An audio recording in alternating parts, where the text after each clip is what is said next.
বক্সের ভেতরে জামাল, ক্রস হয়েছে ফাহিমের জন্য, ফাহিমের হেডার, জামাল ও পাশে ফার পোস্টে চাই, সমিতের ফার্স্ট টাচ সেটাই পারফেক্ট, লেফট ফ্ল্যাঙ্কে ফয়সাল আহমেদ ফাহিম, ফয়সাল আহমেদ ফাহিমের সাপ্লাই, রাকিব হেডারের জন্য জাম্প করেছিলেন, হয়নি,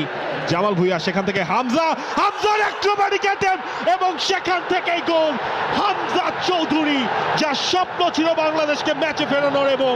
সেই স্বপ্নেই সত্যি এই হলো। দৃশ্য দেখবেন,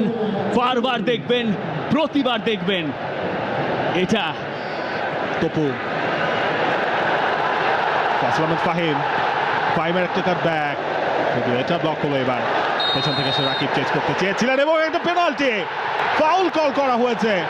রাকিবকে সেই জায়গায় ফেলে দিয়েছিলেন, আর তার প্রান্তে হামজা চৌধুরী, তার শট এবং হামজার গোল, হামজার করা গোল, বাংলাদেশের 2 গোলের লিড।